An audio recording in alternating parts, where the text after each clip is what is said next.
कहा कि तू ही मेरा प्रभु है, तेरे सिवाय मेरी भलाई कहीं नहीं। आमीन। आमीन। और उसका 11 पद, तू मुझे जीवन का रास्ता दिखाएगा, तेरे निकट आनंद की भरपूरी है, तेरे दाहिने हाथ में सुख सर्वदा बना रहता है। हालेलुया। आमीन। इन दिनों में जो बातें मैं परमेश्वर के साथ परिवार चलाना, घर चलाना, फिर सेवा करना और सेवा की सारी बातों का जो चुनौतियाँ होती है उसका सामना करना, और एक सेविका में जब परमेश्वर बुलाता है तो हमारा जो लक्ष्य होता है वो बहुत आसान होता है कि मिनिस्ट्री में भटकना, लोगों पे जाना कभी कभी और कभी परिस्थितियों पे जाना एक स्वाभाविक चीज़ होता है। जब लगातार आप सेवा में रहते हो, लोगों को चलाते हो, जैसे भाई ने कहा भी परिवार में रहते हो, बड़ा परिवार होता है, तो सब चीज़ों को देखते हुए और आगे बढ़ना ये चीज़ कभी कभी कठिन हो जाती है। और मेरी हमेशा से प्रार्थना प्रभु से एक ही रही है आज तक, और मैं उसी पे आज तक टिका हूँ जो परमेश्वर ने मुझे सिखाया है, और वो ये है कि परमेश्वर के विपरीत या उसके बिना हमारी भलाई किधर नहीं। हालेलुया। जब दाऊद इस बातों को जिक्र कर रहा है परमेश्वर से, तो हम उसके बारे में जान सकते दाऊद कैसा है। और इंग्लिश तो उसका बहुत अच्छा बोलता है ना, my soul said to the Lord, मेरे प्राण ने परमेश्वर से कहा कि हे मेरे परमेश्वर, तेरे विपरीत मेरी कोई भलाई नहीं है। और आज का चर्च, आज की जो कलीसिया है और आज का जो विश्वासी लोग हैं, हमें इन चीज़ों को देखने नहीं मिलता है, क्योंकि हम बहुत डाइवर्टेड हो गए हैं ना। हमारा जो सोच और विचार बहुत ही फ़ायदेमंद हो गया, हमारा विश्वास फ़ायदेमंद का विश्वास है आज का। आज के जो कलीसिया को आप देखोगे तो उनका विश्वास ही फ़ायदे के लिए है कि उनका अच्छा होता है तो प्रभु है, उनका अच्छा नहीं होता है तो एक बहुत सामान्य चीज़ हो गया आज के। परमेश्वर को देखने का नज़रिया बदल गया है, और इस कारण विश्वास में कमता आती है। इस कारण हम जो जिस लक्ष्य के लिए आगे बढ़ना है हम उसमें कमता आ जाती है, और फिर हम चूक जाते हैं जीवन में कभी। और इन घटनाओं के द्वारा जो मेरे 27 साल में जो मेरे साथ हुआ, ये वचन मेरे जीवन का सबसे श्रेष्ठ भाग है। मैं जब भी देखता हूँ परमेश्वर को, इन बातों से देखता हूँ कि परमेश्वर के बिना या उसके अलावा हमारी भलाई नहीं। यहूदी लोग, जो इजरायली जो लोग हैं यहूदी, हम उनको अलग भी रख नहीं सकते कि उनके द्वारा हमें यीशु मसीह मिला है। उनकी 2 प्रार्थना होती है ना। जब वो रात को सोते हैं तो वो कहते हैं कि हे परमेश्वर सृष्टिकर्ता, तेरे हाथों में मैं मेरे प्राण को देता हूँ। Into your hand I give my spirit soul.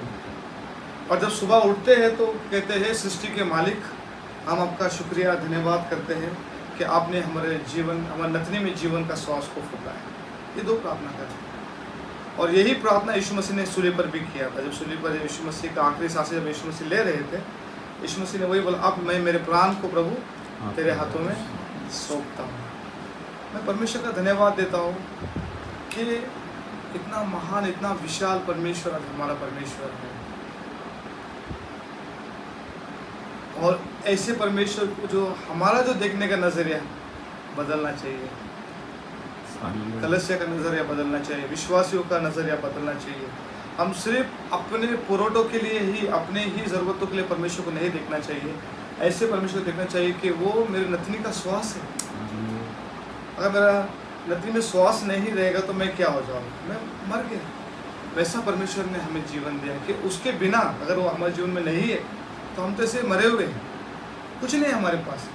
ज़रूरी नहीं है कि हम विश्वास में आए तो हम टिप टॉप रहना चाहिए। ज़रूरी नहीं कि विश्वास में आए तो हमारे पास सब कुछ भरा पूरा होना चाहिए। ज़रूरी नहीं कि हम विश्वास में आए तो सब कुछ हमारे घर में उन्नति ही होना चाहिए। ज़रूरी नहीं, क्योंकि जो भी लोगों ने प्रभु की सेवा किया है, जो आदि में जो चेले बने, जो कलीसिया, वो कलीसिया का दर्शन ये नहीं था। वो कलीसिया के पास, प्रभु के पास आने के लिए उनके पास कोई डिमांड्स नहीं थे, मांग नहीं था, जैसा आज हमने बना के रखा है कलीसिया को ना।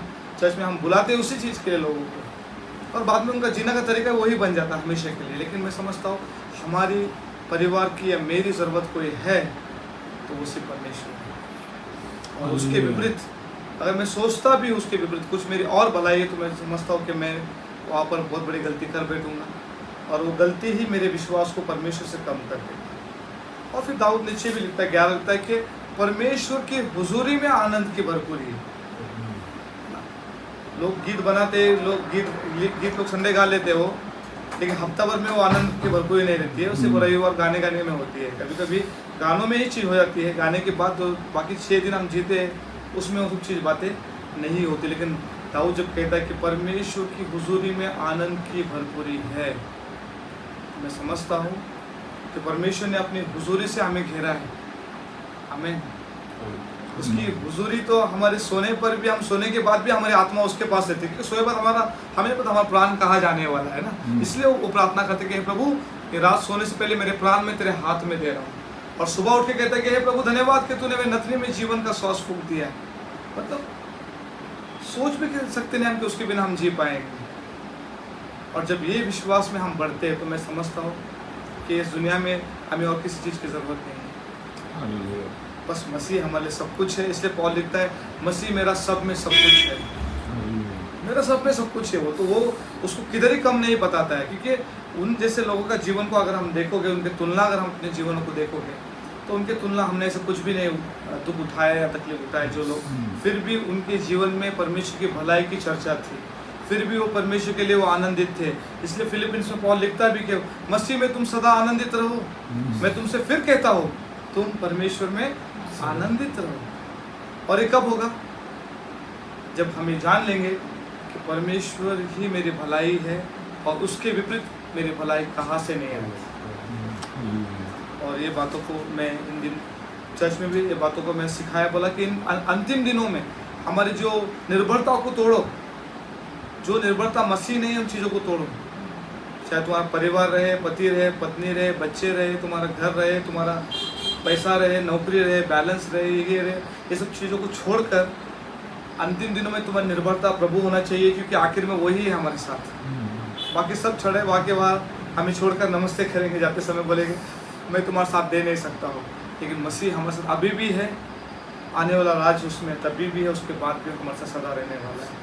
तो फिर जब वही सब कुछ है तो फिर उसको छोड़ के जीना किस बात के लिए? ये बातें मैं सीख रहा हूँ, कोशिश कर रहा हूँ मैं मेरे परिवार को, मेरे बच्चों को ये सिखाने के लिए कि मसीह से महत्वपूर्ण हमारी ज़िंदगी में मिनिस्ट्री भी नहीं है, हमारा औहदा भी नहीं है, हम क्या गाते, क्या लिखते, क्या बजाते, कितना बड़ा फेलोशिप करते, चर्च चलाते, ये सब कुछ भी नहीं। वो सब सेवा का भाग है, लेकिन कुछ हमारे लिए कुछ है मसीह ने दिया तो वो स्वयं मसीह है, और इसको लेके चलना है।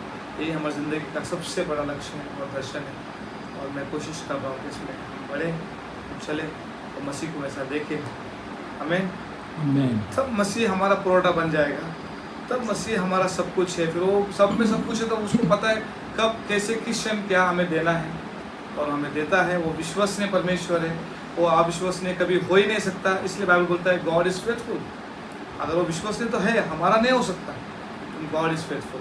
तो प्रभु आप लोग को आशीष दे, और इन बातों को लेके चलना हम लोग कि प्रभु मसीह के अलावा हमारा कोई प्राण का भलाई नहीं है, ना जीवन का कोई उत्तम भाग हमारा कोई है। वो हमारा श्रेष्ठ भाग है और उसी को संभाल के चलना है। शलोम, प्रभु आपको आशीष दे।